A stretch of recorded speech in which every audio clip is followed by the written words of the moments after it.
Okay, so I call to order the Housing Authority's Finance Development Committee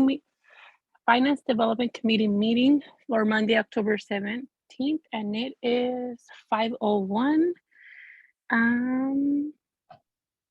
Let me see. Let's do the Pledge of Allegiance.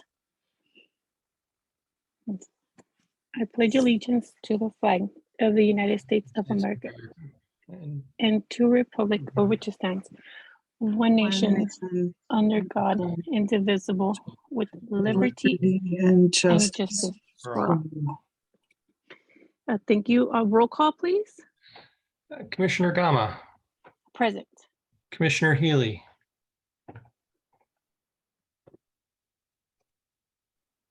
Commissioner Booter, Present. we have a quorum. Thank you. Are there any comments from the public? No. Okay, now moving on to the minutes. The approval of the minutes of the Finance Development Committee meeting held on March 21st, 2022.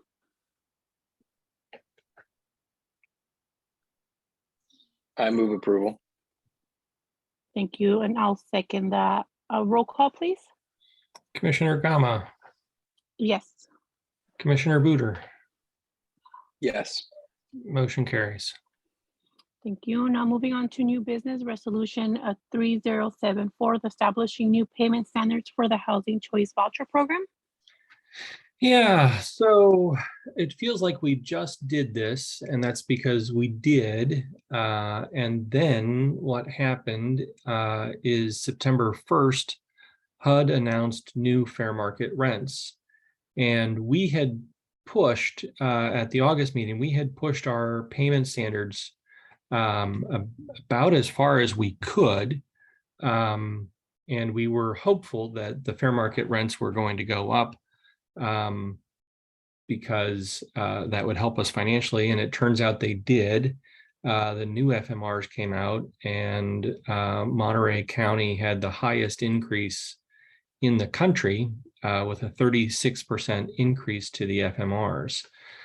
As a result, the recently passed payment standards, some of them are now below 90% of the new payment standard, the new fair market rent.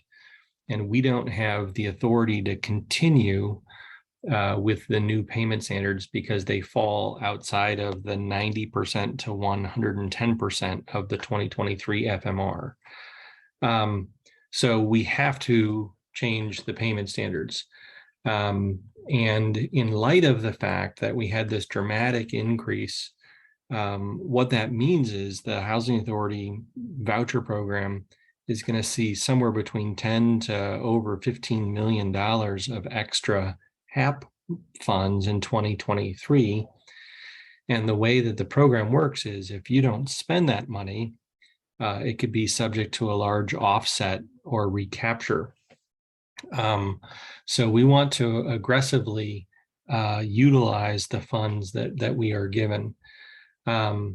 And I have, my recommendation is not the most aggressive, but it represents kind of some compromises. So the first recommendation is the 17 zip codes that had payment standards below 100% of the 2023 FMR to be moved to 100% of the new FMR.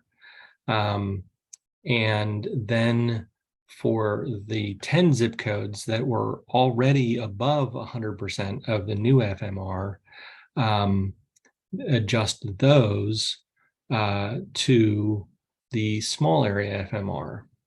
And we had suggested moving those to 100% of the small area FMRs. And then we had some exceptions. One of the zip codes experienced a decrease. Oh, and it actually looks like the board memo I'm working off of is not the most current one. Can you scroll down a little bit? Yeah. and go to the next page. One of the zip codes, which is known as Spreckles. No, that's my next topic.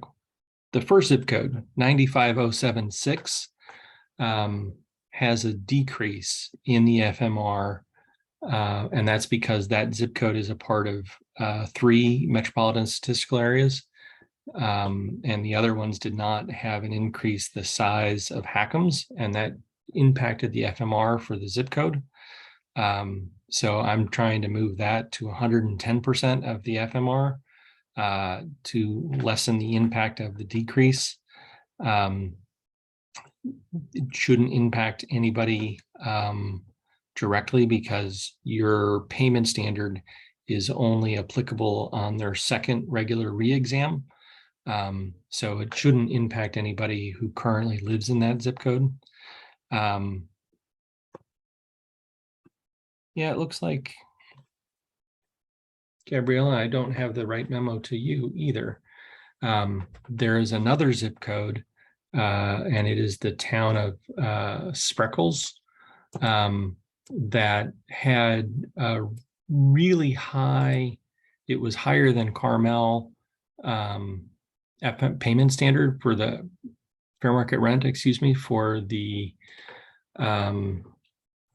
small area FMRs. And when we looked at it, we just couldn't figure out why that was. And when I looked on several different real estate listing sites, it didn't look like it was going to be at all reasonable to set an FMR that high. And there really are very few rental units in that marketplace. So we lowered that to 100% of the FMR. And I believe I'm trying to find my most recent memo, because I believe that we moved the 10 zip codes that were in the small area FMRs. I believe that we went ahead and moved those to 110% of the small area FMR.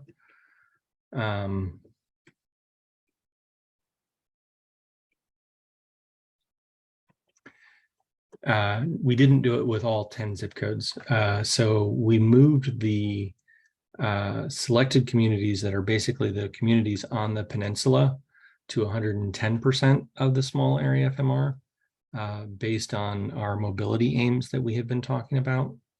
And I am recommending that we make these changes and that we make them promptly so that they are effective November 1st for new movers and December 1st for renewals.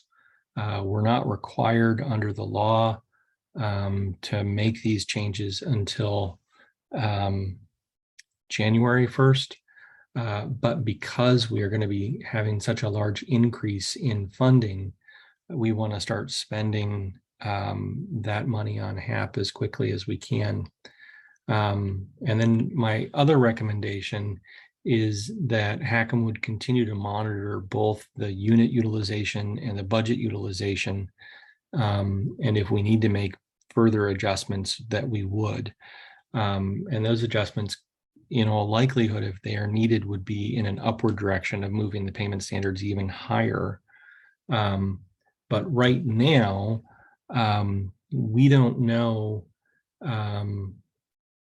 how rent reasonableness is going to apply, and whether or not we have these really high payment standards. But then when we check the market, that they don't price out, I think we are going to have to look at how we do rent reasonableness to make sure that we're not hamstringing ourselves with a rent reasonableness process that is denying reasonable rents. But it's also possible that we wouldn't see the increase in HAP commensurate with the 36% increase in the FMR. And the good news is, if that's the case, it means we can lease more units. So with that, I'm open for questions. Tori, the exception, we're obviously doing exception payment standards here. There was something in your memo about how that might, we would have to apply for that again for next year. I guess what's proposed here, how much of this requires those exception payment standards to continue, or is it just baked into, since the FMR was raised, now it's just been within 90 to 110% of FMR or small area FMR, and we're sort of beyond the exception payment standards piece? Right now, none of them require the exception payment standards. And Gabriella, if you can scroll down to the 2023 chart, we should just make sure that it is labeled correctly. So 2022 is correct. Those are exception payment standards. And then the next page. Yeah, and 2023 is labeled correctly. Those are just payment standards. So I think it does make sense for us to go ahead and ask for the exception payment standards anyways. Even if we are given them, we don't have to use them. But it's a nice flexibility to have if we did need to use them. Yeah, that makes sense.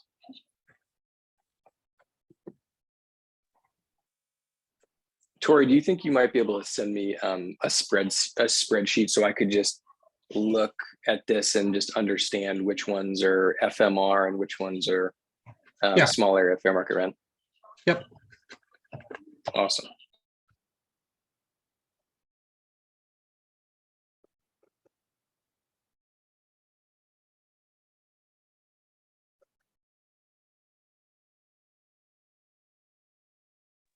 So the motion is basically to propose this to the full board at our next meeting. Is that correct? Correct. And what we're proposing is essentially what's listed here for the 2022-2023 payment standards? Yes. Okay. Yep. Viviana, did you have other questions? No, I have no questions. Okay. Well, I move to send this forward to the full board with the recommendation of adoption. And I'll second that. I believe we need a roll call. Commissioner Gama? Yes. Commissioner Vooter? Yes. Commissioner Healy? I don't see him on yet. Motion carries. Okay, thank you. Oh,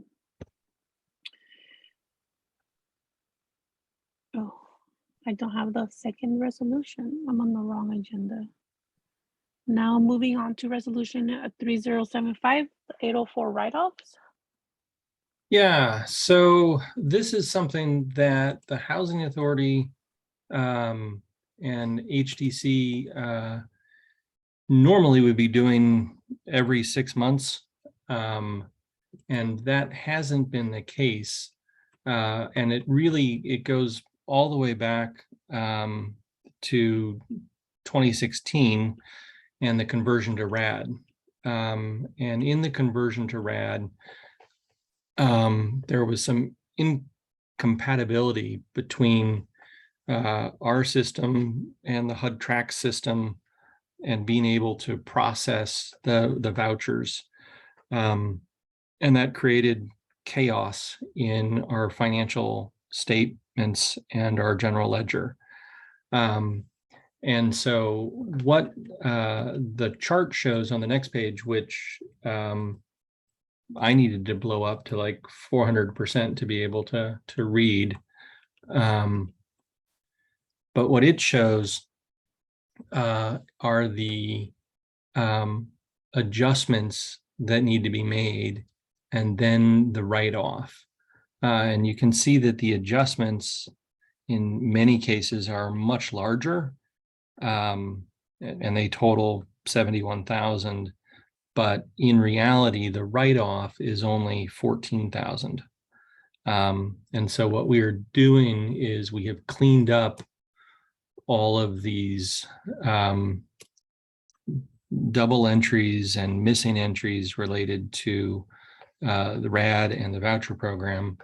And then we're able to go through every tenant's account from 2016 through 2019 and determine case by case who actually owes rent and what rent is owed. And Jose and his team and the finance department, I mean, they literally went through every one of these files individual by individual to make sure that the adjustments were correct and that any rent that was due was actually due.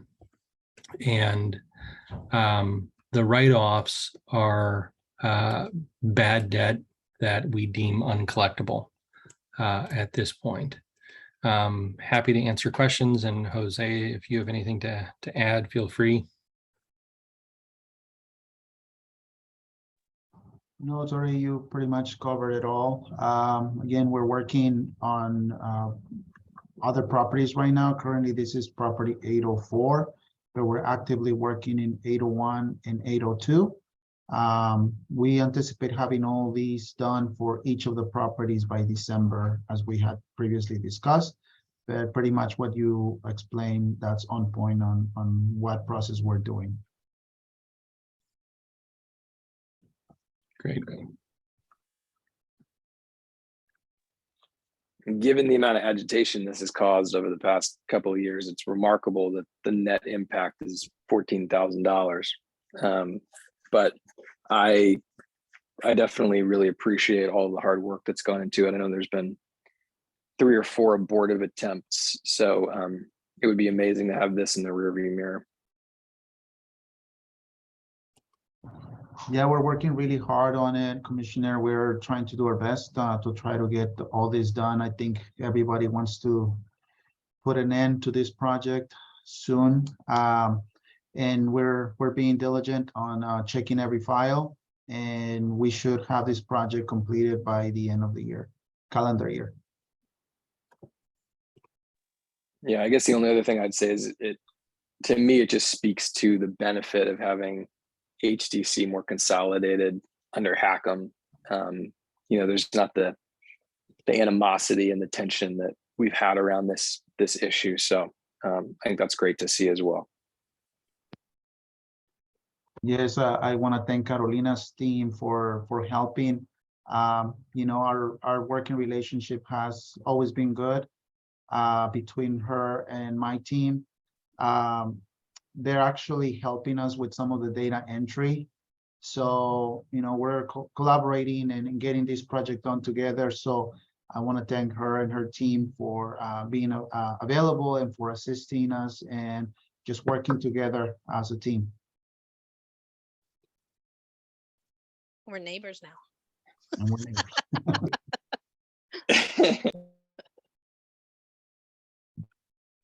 Viviana, did you have questions?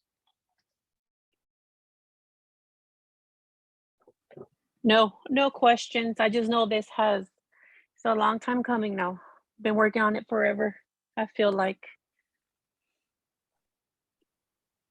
Yeah. Well, Viviana, if you don't have anything else that you want to ask, I would move that we approve or recommend approval to the full board. And I'll second that. Roll call, please. Commissioner Gama? Yes. Commissioner Booter? Yes. Commissioner Healy? Motion carries. Thank you. Now moving on to resolution 3076, a budget.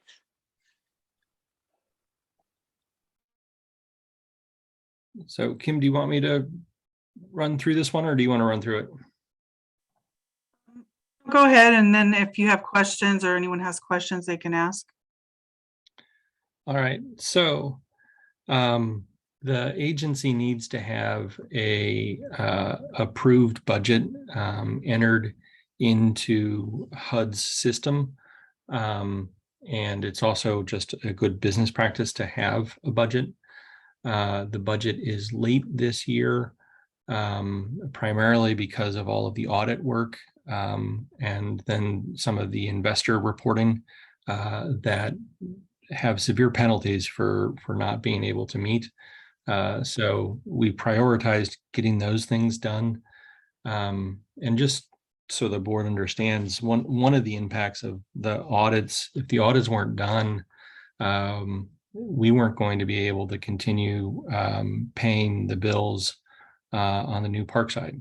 And so we were really under the gun to get those audits completed. So budget is late, but from an overall perspective, the budget, as you can see, is a balanced budget with some excess reserves. In the nonprofit world, we would call it retained income or retained revenue, not profit. And that's always good to see. There will be some adjustments that will probably need to be made and some revisions to the budget, especially as we look at the Section 8 HAP income and the Section 8 HAP expenses. Those are forecast yet without actually knowing what the numbers are from HUD. So they are guesses. And there are also guesses about what the level of rent increases will be allowed by the various parties that oversee that, whether it's the state or whether it's investors, and whether it's HUD.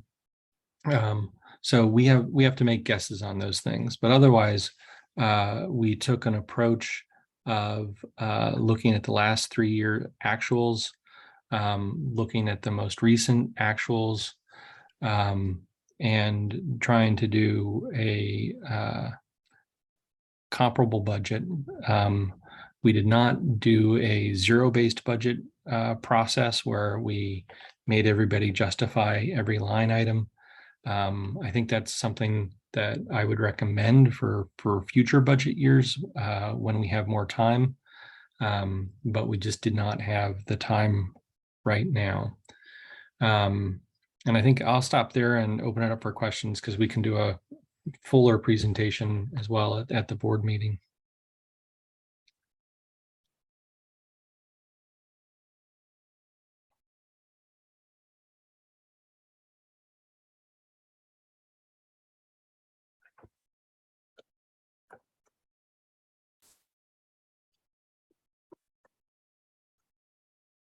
And Kim, did you have anything to add? Only that we did add a little bit of an increase in the salaries because we expect to have more staff, especially in Section 8, if we do get the more funding, and also in finance. So I think we added one position in finance if that happens.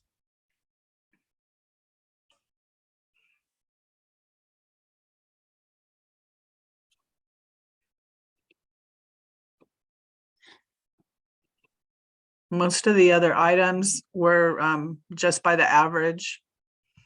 And some of the budgets that are included under HACM are already prepared.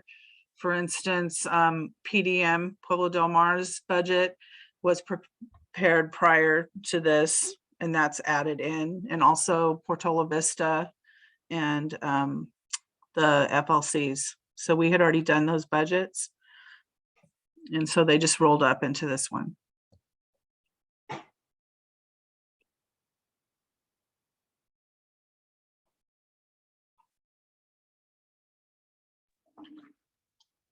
I think it's helpful.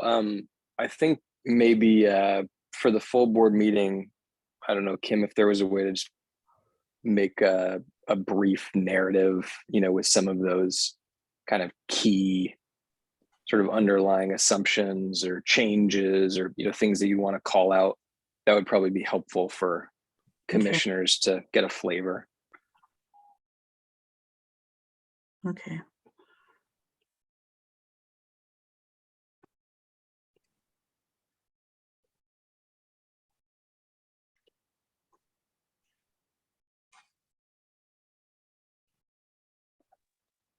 I just had a quick question. Property management. We may not have a full handle on this, but in terms of, revenue relative to the expenses it costs us, would you say that, and I know we're in, public agency language here, but would you call it a profit center? I mean, are we losing money on the property management work or making money on it? I think it depends on the property. Some properties are more profitable than other ones. I think that in the future, it would be wise to review some of the properties and maybe, for instance, the FLCs, we'd already converted Castroville, possibly to convert the other two properties to LPs. Because, and PDM has always been kind of an issue, but I would say that would be the biggest problem that we have.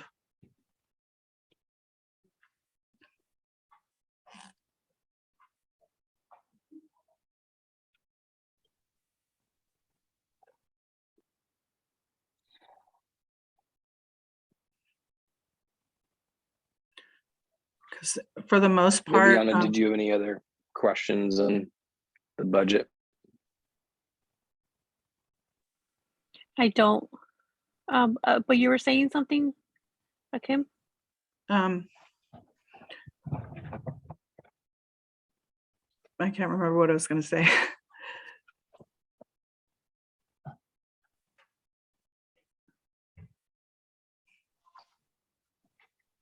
Well, I would move that we advance this to the full board for approval. And I'll second that. Roll call, please. Commissioner Gama, Yes. Commissioner Booter, Yes. Commissioner Healy. Motion carries. Thank you. And I believe now we're moving on to the finance report.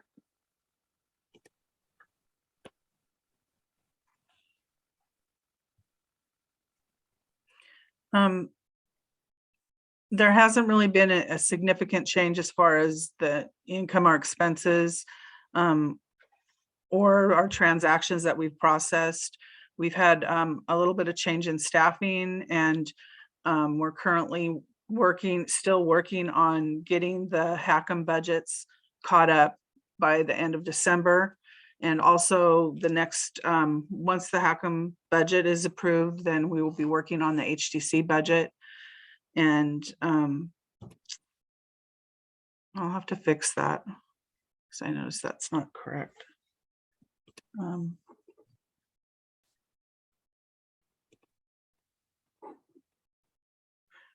We still do have some waterfalls to finish once some other audits are completed. That'll help with our cash flow. And also to complete the RAD project will be a relief for all of us.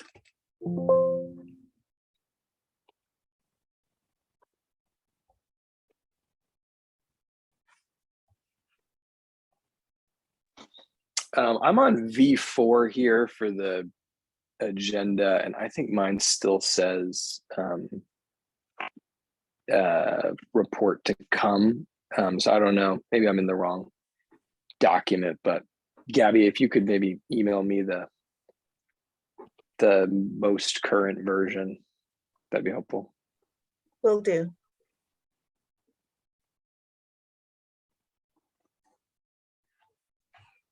I also didn't receive it. I know I received 2 versions of the agenda, and it wasn't in either of them. So Gabby, if I can get that as well.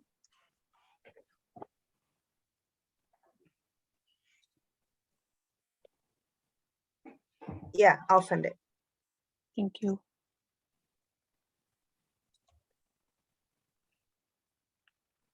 Hans, did you want to review that? And then if you have any questions, bring it to the full board. Yes, ma'am. Yep. Okay, so I'm gonna move on to the development report. Hi, everybody. Only update I'll just add to it is that we've started our efforts on planning a grand opening for One Parkside. So we're looking at the first week of December for that. And then here at the job at Tynan, the scaffold is finally 100% gone, which is great. They finished up, there's a couple of lower level awnings that need to be fixed, and then there's some additional painting on the exterior, but it's all stuff that can be done without the scaffold. And then everything else that's on the report, if anybody has any questions, and like the rest of my team has said, we're all excited to get all the rad AR stuff taken care of. And NEF is looking forward to that as well.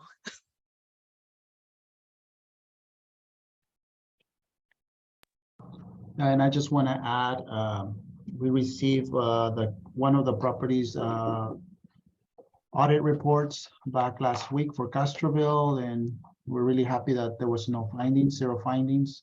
So that was really good. We're pending another response from another audit. And we received the notice to proceed also for the King City Migrant Rehab today. So we will be executing the contract with the contractor probably tomorrow. And then the process can start, and as we have a deadline to complete it by June of next year. And that's all I want to add.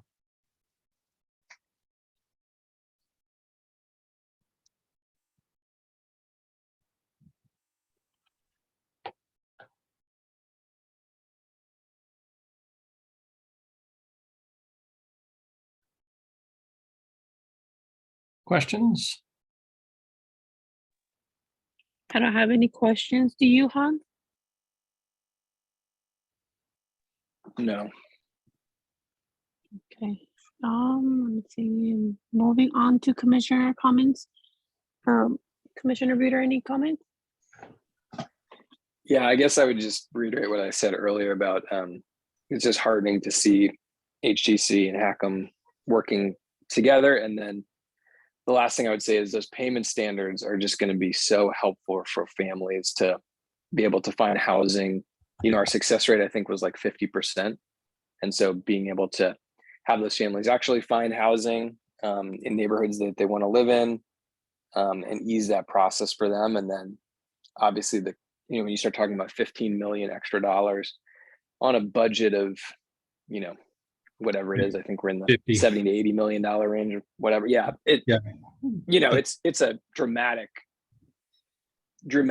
move. And so I just want to take my hat off to Tori and the team and, the analysis that went into that. It just shows you if you stop and, get the right people on board and do the right analysis. And I mean, that's just a huge increase in funding for the county. And so hats off to the team. I think it's really great.